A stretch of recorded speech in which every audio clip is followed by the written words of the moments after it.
Assalamualaikum warahmatullahi wabarakatuh. Alhamdulillahilladzi an'ama alaina wa hadana ala dinil Islam. Wassalatu wassalamu ala sayyidina Muhammadin khairil anam wa ala alihi wa sahbihi ila yaumil ziham. Amma ba'd. Para rawuh yang kami muliakan, baiklah kita akan lanjutkan pembahasan dari kemarin, bagaimana kita cara mengetahui atau cara meyakini atau cara mengimani kepada Allah Subhanahu wa taala. Kita harus mengimani dari sifat-sifat Allah itu. Pertama wujud, kedua qidam, ketiga baqo, dan sifat yang keempat adalah mukhalafatul lil hawadisi. Artinya Allah itu berbeda dengan makhluk. Tidak ada persamaan dalam satu sisi pun. Makhluk ada yang manusia, misal ada yang gemuk, ada yang kurus. Allah tidak seperti itu. Kulitnya ada yang kuning, ada yang merah, ada yang hitam. Allah tidak seperti itu. Sifatnya baik apanya itu tidak ada satu pun persamaan antara Allah dengan makhluknya. Itu mukhalafatul lil hawadisi. Kemudian sifat yang kelima adalah qiyamuhu bi nafsihi. Allah itu berdiri dengan sendirinya, tidak membutuhkan mukhasis atau mujid, tidak membutuhkan yang mewujudkan, tidak butuh kepada yang lain, tidak butuh kepada makanan, minuman, tidak butuh kepada matahari, tidak butuh kepada manusia, tidak butuh kepada malaikat. Allah itu al-qiyam bi nafsihi, tidak membutuhkan kepada yang lain. Itu harus kita iman.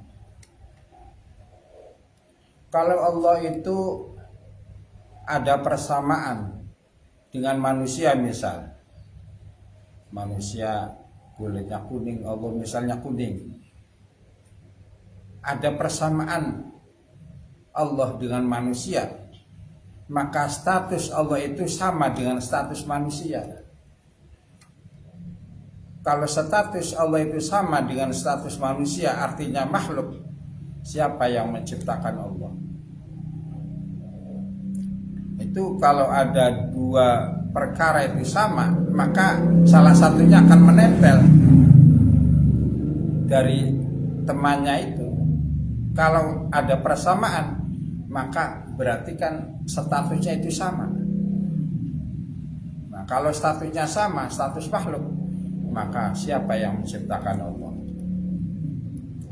Atau juga kalau Allah itu butuh kepada yang lain, butuh kepada tempat, butuh kepada makanan, butuh kepada minuman, maka statusnya sama dengan makhluk itu. Dengan manusia, maka statusnya sama. Kalau statusnya sama, maka siapa yang menciptakan Allah? Itu harus kita yakini, harus kita imani. Allah itu tidak butuh tempat, tidak butuh matahari dan lain sebagainya. Jelas Allah itu tidak membutuhkan kepada makhluk sama sekali. Itu sifat yang kelima. Kemudian sifat Allah yang keenam adalah wahdaniyat. Maknanya esa, satu.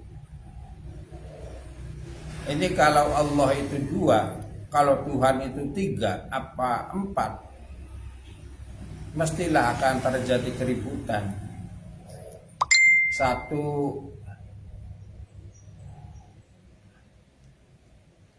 Satu akan menurunkan hujan, kemudian satunya lagi akan menjadikan panas. Ini nanti akan terjadi keributan. Satu ingin menciptakan, satunya lagi tidak ingin menciptakan. Ini akan terjadi keributan. Kalau terjadi keributan antara sesama Tuhan, ini alam ini tidak akan wujud. Tapi buktinya alam itu wujud. Itu menunjukkan bahwa Allah itu satu. Lau kana fihi ma alihatun illallahu la fasadata. Andaikan dalam langit dan bumi itu ada Tuhan selain Allah, maka alam ini, langit dan bumi ini akan rusak. Tapi buktinya alam bumi langit ini wujud, maka menunjukkan bahwa Allah itu satu. Nah, wahdaniyat itu ada wahdaniyat fi dzat, ada wahdaniyat fi sifat, ada wahdaniyat fil af'al. Wahdaniyat fi dzat itu akan akan ada dua pengertian, akan menumbuhkan dua pengertian. Pertama, bahwa zat Allah itu tidak tersusun dari juz-juz. Seperti manusia ada kepala, ada kaki, ada tangan. Allah tidak seperti itu, tidak tersusun dari juz-juz. Itu wahdaniyat fi dzat. Atau juga ada makhluk lain yang sama zatnya dengan Allah, itu tidak seperti itu. Atau Allah menyerupai zat yang lain, itu mustahil. Itu tidak mungkin bahwa ada zat lain atau ada makhluk lain yang sama dengan Allah. Allah itu wahdaniyat fi dzat. Zatnya Allah tidak tersusun dari juz-juz, dan zat lain tidak ada yang sama dengan Allah. Kemudian ada lagi wahdaniyat fi sifat, bahwa sifatnya Allah itu satu. Misal kudrat, Allah menciptakan langit, ya kudrat itu. Allah menciptakan bumi, ya kudrat itu. Allah menciptakan bintang, ya kudrat satu. Atau juga ilmu, Allah mengetahui manusia ya dengan ilmu. Allah mengetahui makhluk ilmu. Allah mengetahui perkara yang kecil, ya ilmu itu. Allah mengetahui makhluk yang ada di dalam laut, ya ilmu itu. Artinya ilmu Allah itu satu. Beda dengan manusia. Kalau bekerja di sawah pakai cangkul, kalau bekerja di misal di pasar dengan membawa dorongan gerobak, itu Allah itu kudrat satu, irodat satu, ilmu satu, sama satu, basor satu. Atau juga sifat Allah itu tidak sama dengan sifat yang lain, itu wahdaniyat fi sifat. Atau ada makhluk lain yang sama sifatnya dengan Allah, itu tidak mungkin. Artinya Allah itu wahdaniyat fi sifat, maksudnya Allah itu sifatnya satu, kemudian tidak ada yang lain itu yang menyamai sifatnya Allah.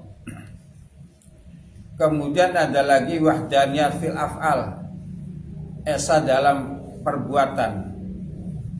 Semua yang ada di makhluk ini, semua makhluk yang ada di langit dan di bumi ini, Allah yang menciptakan, dan Allah yang menciptakan perbuatannya juga, yang menjadikan perbuatannya juga. Wallahu khalaqakum wa ma ta'malun. Allah menciptakan kamu semua, dan yang apa kamu perbuat itu adalah Allah yang menciptakan.